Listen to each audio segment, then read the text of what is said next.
ગુજરાત રાજ્યના chief secretary Pankaj Joshi Sardar Sarovar Narmada નિગમ limited VIP circuit house Ektanagar ખાતે આવી પહોંચતા જિલ્લા કલેક્ટર એસ.કે. મોદી, સ્ટેચ્યુ ઓફ યુનિટીના સીઈઓ અમિત અરોરા, જિલ્લા વિકાસ અધિકારી આર.વી. વાળા, જિલ્લા પોલીસ વડા વિશાખા ડબરાલ, ડીસીએફ અગ્નિશ્વર વ્યાસ અને જિલ્લાના નાયબ વન સંરક્ષક દ્વારા તેમને બુકે આપીને તેમનું ઉષ્માભેર સ્વાગત કરવામાં આવ્યું હતું.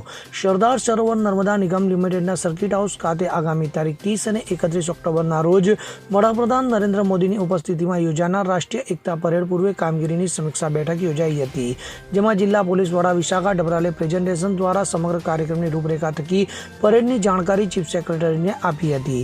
તો સાથે સાથે પાર્કિંગ, ટ્રાન્સપોર્ટેશન અને લોકાર્પણ ખાતમુહૂર્તના કામો અંગે પણ ચર્ચા કરવામાં આવી હતી અને સમગ્ર ત્યાં સુચારુ કાર્યક્રમ અંગે ચીફ સેક્રેટરી પંકજ જોશીએ વિવિધ સમિતિઓને પ્રેરક માર્ગદર્શન આપી રચનાત્મક સૂચનો કર્યા હતા અને સરદાર સરોવર નર્મદા નિગમના એમડી મુકેશ પુરીએ રચનાત્મક સૂચનો કરી યોજાનાર કાર્યક્રમ અંગે માહિતગાર કર્યા હતા અને પ્રકાશ પર્વ તેમજ આરંભ, સાંસ્કૃતિક કાર્યક્રમ અને 2 દિવસ દરમિયાન યોજાનાર કાર્યક્રમની રૂપરેખા આપી હતી, જેમાં પાર્કિંગ, ટ્રાફિક નિયમન, આમંત્રણ પત્રિકા, બેઠક વ્યવસ્થા, લાઇટ, પાણી, સ્વચ્છતા, રહેઠાણ વગેરે બાબતો અંગે ચર્ચા વિચારણા બેઠક કરવામાં આવી હતી. તો આ બેઠક બાદ ચીફ સેક્રેટરી પંકજ જોશી અને એમડી મુકેશ પુરી, જિલ્લા કલેક્ટર એસ.કે. મોદી, સીઈઓ અમિત અરોરા, જિલ્લા પોલીસ વડા, નાયબ વન રક્ષક અને વિવિધ વિભાગોના સંબંધિત અધિકારીઓ સ્થળ વિઝિટમાં જોડાયા હતા, જેમાં helipad, parking, Ekta parade, dam, view point, valley of flower સહિત સ્ટેચ્યુ ઓફ યુનિટીની મુલાકાત લેવામાં આવી હતી. તો સરદાર સાહેબની સૌથી ઊંચી પ્રતિમાના દર્શન કરી સરદાર સાહેબની પદપૂજા અને પુષ્પાંજલિ અર્પણ કરી ભાવાંજલિ અર્પી હતી અને પ્રદર્શન કક્ષ ખાતે SSNLના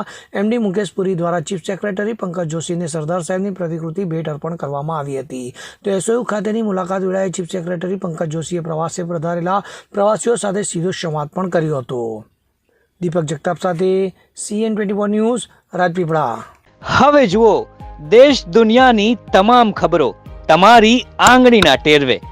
ઉઠાવો મોબાઈલ અને Google Play Store પરથી ડાઉનલોડ કરો અમારી CN24 ન્યૂઝ મોબાઈલ એપ.